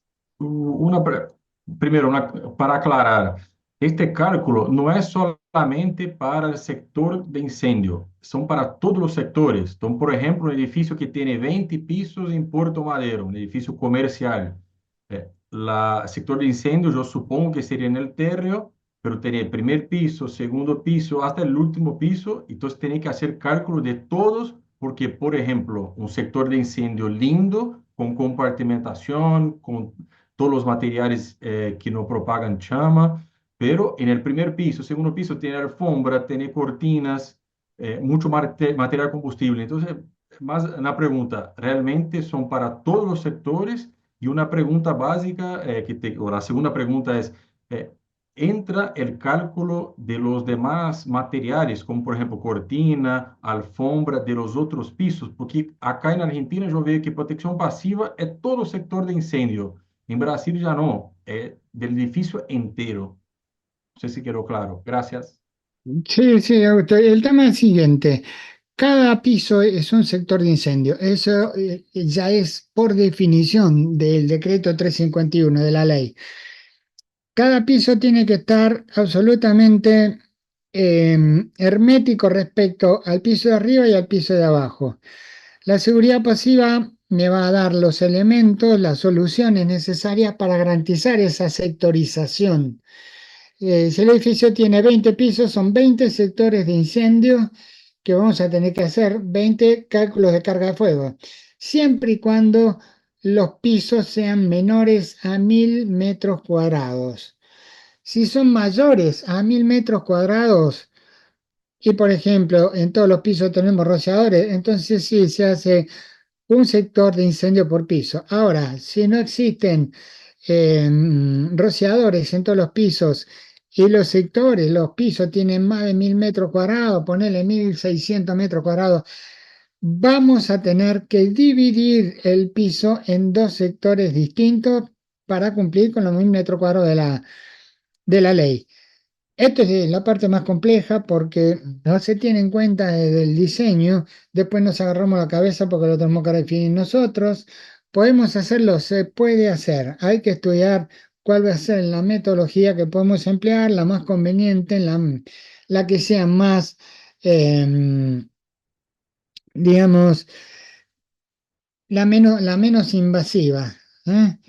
¿Se entiende más o menos cómo es? Es una carga de fuego por piso y hay que sectorizar. Si el primer piso, el segundo piso y el tercer piso están comunicados, no me deja el decreto 351 hacer una sola carga de fuego porque me define que es solamente por nivel. Nunca la carga de fuego tiene que ser de más de un nivel. Eso está clarísimo. Lo vimos al principio de la clase. ¿Quedó claro más o menos, Augusto? Sí, sí, gracias, profesor. Bueno, muy bien. Profesor, una preguntita, ¿puedo? Sí, dale. En un piso de 130 metros cuadrados aproximadamente, si tiene dos oficinas de 50 metros cuadrados cada una, yo cuando hago el cálculo de la superficie, por ejemplo, en una oficina tengo tanta cantidad y en otra oficina tengo tanta cantidad. Después la Sí, división tengo que hacer por la superficie total de 130. sí, sí, porque las oficinas las tenés dentro del mismo sector de incendio. Perfecto, perfecto. Esa duda tenía. Sí, sí, salvo que las oficinas estén absolutamente compartimentadas como si fuese un submarino, cosa que no va a ser Ah, así. tienen puertas de madera, por ejemplo. O No, sea no, que no, un no, solo. no, mete todo junto. Ajá, pero no pongo 50 y 50, sino que el total de los El 130 total, metros. el total. Si Perfecto, vos gracias. tenés cuatro sillas y dos escritorios en una oficina, en la otra tenés un escritorio y cuatro sillas Pongo más, todo. entonces va a tener por todo, por todo. Perfecto, perfecto, Listo. gracias.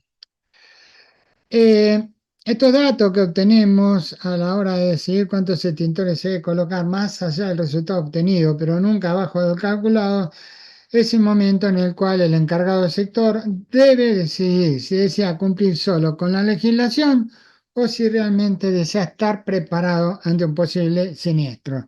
Es decir, cuando hacemos un cálculo carga de fuego, sabemos que poniendo dos o tres matafuegos polvo absolutamente cubrimos todas las exigencias, pero realmente van a ser efectivos en caso de incendio, eso que tenemos que analizar. Calcular la cantidad de extintores según el resultado obtenido. Se debe hacer referencia a la tabla 1 del decreto 351, inciso 4.1 para fuego clase A y los de 4.2 para fuego de clase B.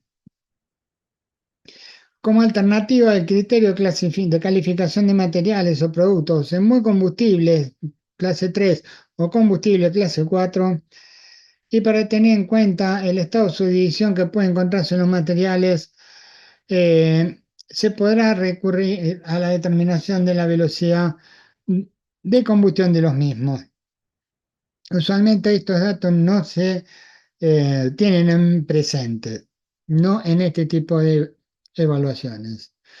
Esta es la tabla 2.1, donde vamos a tener tres áreas fundamentales donde vamos a tener que ubicar nuestro lugar.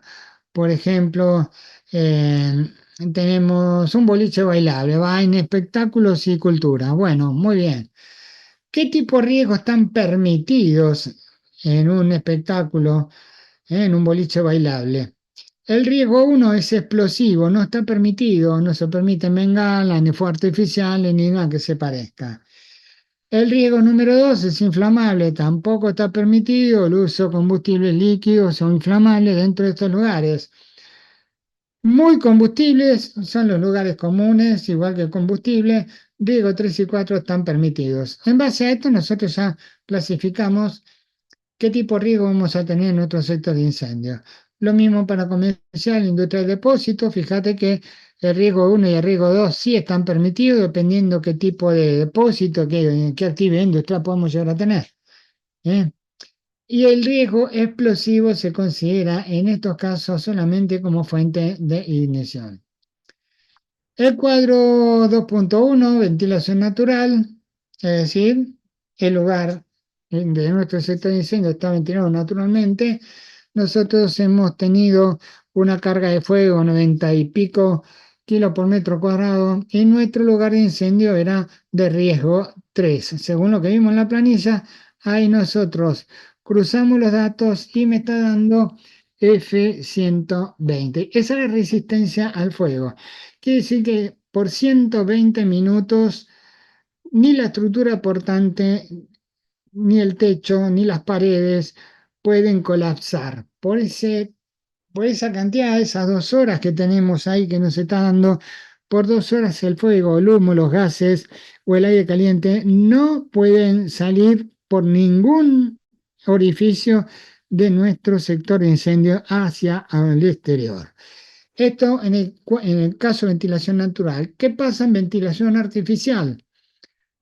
Y acá obviamente tenemos el mismo cruce, pero fíjense que en vez eh, de 2 horas ya estamos teniendo 180 minutos, ya estamos teniendo mayor cantidad de tiempo.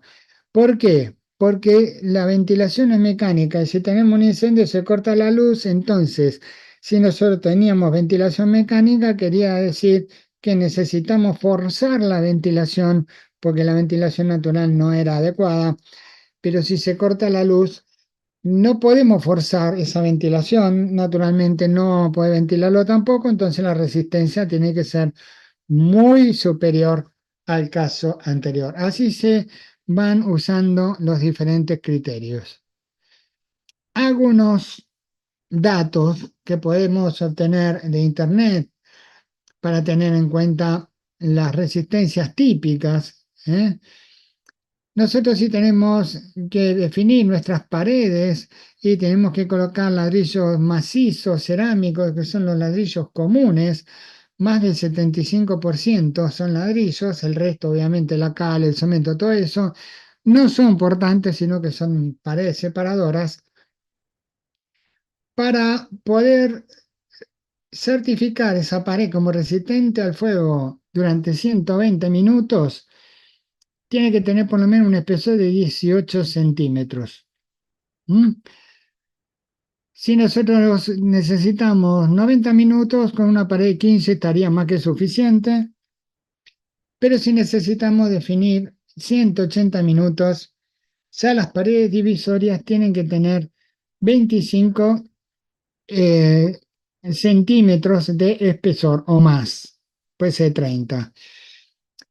Además tenemos, por ejemplo, ladrillos huecos no portantes. Acá hay una ligera modificación. Para 120 necesitamos que tengan 24 centímetros. Sin revoques, sin revoques, ladrillos. Y acá algunos elementos estructurales, por ejemplo, las columnas de acero, que están aisladas con hormigón, tienen que tener un espesor entre el acero y el hormigón, para nuestro caso de 120, 4 centímetros desde el acero hasta el exterior de hormigón. En el caso de F180, 5. Las vigas de acero que están aisladas, por ejemplo, con un revoque de yeso sobre material desplegado, tienen que tener por lo menos 6 centímetros. Y así se va obteniendo todo esto. Estos son datos que tenés y los podés utilizar sin problema. El potencial extintor. Riesgo muy combustible, clase A. Nosotros tratamos en la anteúltima columna, nos dice 6A. 6A, ¿qué quiere decir? Que tiene que tener potencial suficiente como para poder extinguir 6 bateas de clase A mínimas. Estos ya son ensayos normalizados que se tienen, pero nuestro potencial extintor para clase A es 6A. Hacemos lo mismo para clase B. Y en clase B nos va a dar 10B. Fíjense en que en ambos casos, más de 100 kilogramos por metro cuadrado a determinar en cada caso. El profesional es quien tiene que trabajar sobre esto. Acá donde se aplica el método de PUR o se puede aplicar otro tipo de solución. Entonces, para nuestro caso, era 6A y 10B. ¿Qué Profesor, es el cuando no me dice el B, perdón, Sí, Si me dice 2A para A, o para A, y para el B a veces no dice nada, ¿ahí qué se le pone? ¿Hay un mínimo? ¿en cuál? ¿En Por, inflamables, por ejemplo? por ejemplo, riesgo 4. Si a mí me da 2A, Sí, ese es el en el mínimo, B, el sí, mínimo. ahí sí, ese es 2A. Y para el B, en la otra tabla no dice nada, para riesgo 4 a 31,60. No, no, puede meter 8B Ajá, por tranquilamente, más que no no dice diga nada ahí nada. en el... No, no, Sí, no. Buscas el mínimo, el buscas el mínimo, mínimo. perfecto, De todas gracias. maneras, estos potenciales los vas a alcanzar, pero muy fácilmente con cualquier extintor que podés comprar en cualquier lado. Un Sí, sí. extintor de 5 kilos te puede llegar a tener 20B y 15A, una cosa Ah, así. Así que en ese listo. sentido no hay. Por eso no es tan importante esto, si bien es indicativo, tenemos que tenerlo como referencia porque nosotros con un matafuego a lo mejor lo podemos solucionar, pero 130 metros cuadrados que estamos analizando, vas a tener que caminar mucho más de Sí, 20 sí. metros o de 15 metros y por eso no se hace el cálculo en base a potencial extintor, sino que eso, la cantidad de matafuegos vas a tener que terminar según el decreto 351 que lo vamos a ver ahora. Estas son Muchas las gracias. pequeñas, no, por favor, estas son las pequeñas, eh, los ensayos que se hacen. Esto es una probeta, acá obviamente para 1A, para 3A, para 6A, hay una cantidad de palillos que se van cruzando, se van colocando, y hay un operador certificado. No va cualquiera, sino que es una persona que ya está entrenada para usar de una determinada forma el extintor.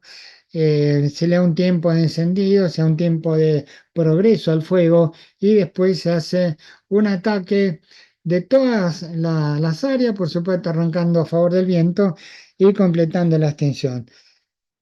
Eh, para el potencial extintor me lo da para clase A la IRAN 3542, son los ensayos.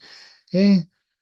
Clase B iban 3543, y etcétera, etcétera, etcétera. Clase E todavía está en desarrollo, generalmente clase D es bastante complejo porque obviamente son metales combustibles.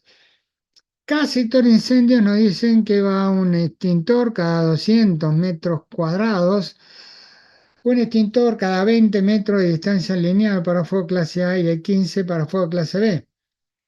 La clase de fuego se corresponde con el fuego probable en el entorno y todos los potenciales extintores sumados deberán cumplir con la tabla 1 y 2 que recién vimos.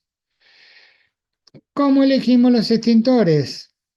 Fácilmente. Es importante primero definir el tipo de combustible. De ahí que nosotros vamos a estar eligiendo el tipo de producto que vamos a utilizar. Deberemos tener en cuenta en el primer paso las características de los fuegos previstos en el área.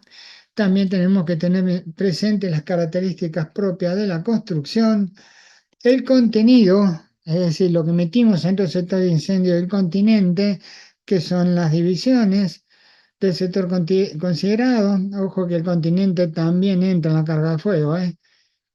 En segundo paso, identificamos el tipo de materiales combustibles presentes, clase A, clase B, clase C, si hay, clase D, el estado de agregación de los materiales, simplemente como un dato fundamental que tenemos. Esto es algo que también tenemos que tener presente. El packaging, los paletizados y los envoltorios, que es todo lo que nosotros tenemos dispuesto para envasar, para almacenar, para paletizar. Esos también entran dentro de lo que es la carga de fuego. La gravedad previsible, las posibles dimensiones del fuego asociado. Es bastante complejo este tema, tengo que tener mucha experiencia, pero tenemos que hacer un análisis muy detallado del estado de agregación de la materia y qué tipo de combustibles tenemos. Normalmente cuando se tiene mucha carga de fuego hay que tratar de eliminar combustibles o disponerlo en otras áreas menos comprometidas. Otra cosa muy importante, la posible intensidad de fuego a desarrollarse por la acumulación de combustible, la posible velocidad prevista en el desarrollo de fuego. Todo esto me va a indicar cómo es el tema de la gravedad y la eficacia del extintor para dicho sector. Facilidad de empleo de las unidades, debe ser previsible que se pueda llegar a descolgar el extintor y usarlo. No vamos a meter matafuego de 10 kilos por todas las oficinas cuando casi la mayoría son mujeres que no tienen suficiente fuerza o no pueden alcanzar los extintores. No olvidemos que cada bicho de estos pesa más o menos entre 18 y 20 kilos, se pueden lastimar. Entonces ahí en vez de tener uno de 10, prefiero tener dos de 5, que son mucho mejor para manejar.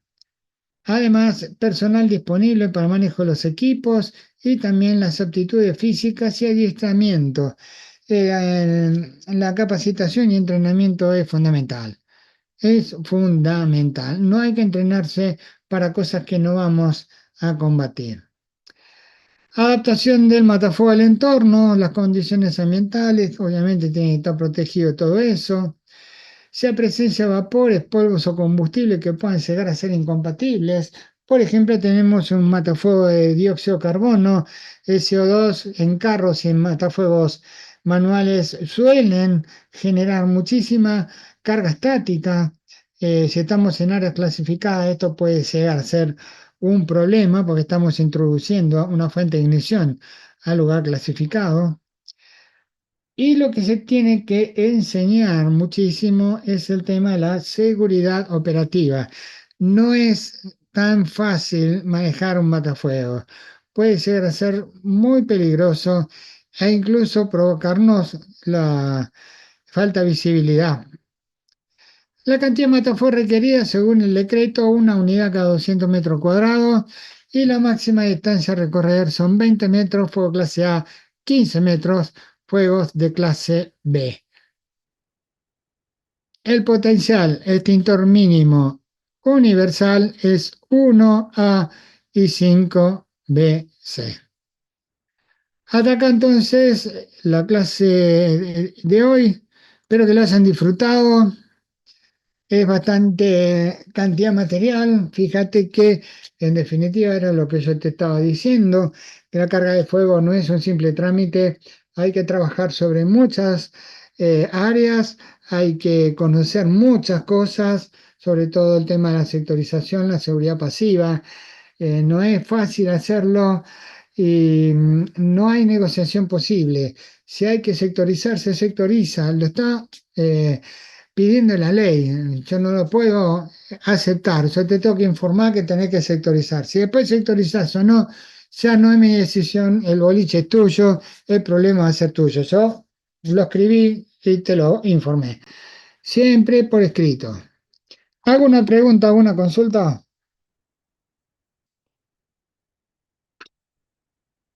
Sí, sí, yo tengo una consulta, Carlos. El potencial, no, perdón, el poder calorífico de los materiales se consigue en la web. ¿Hay algún lugar en común que se utiliza frecuentemente? No, no, hoy en día tenés un montón. Trata de, eh, mirá, tenés el material es lo mismo acá que en Europa, en Alemania, en Rusia o en la China. Madera, madera. Lo podés llegar a tener en megacalorías, en megajoule por kilo. Megajoule por kilo, tenés que hacer la conversión a kilocalorías o en kilocalorías. Pero generalmente hay tablas que son muy sencillas, ¿no? Te metes en la web, tabla por el calorífico y vas a tener eh, muchos recursos donde los puedes sacar.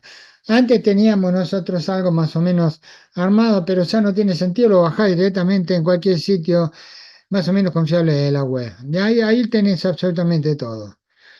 Después te anotás o lo copias, lo pegás, cuáles son los tradicionales. Y el plástico es plástico, más allá del tipo que sea, el cuero es cuero, más allá del bicho que sea, y todo así. Así que no te da problema. De acuerdo, gracias. Bueno.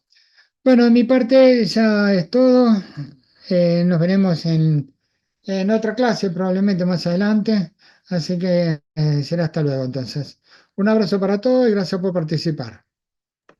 Muchas gracias, Gracias, profesor. Muchas Buenas muy noches. gracias, Buenas noches. profe. Gracias.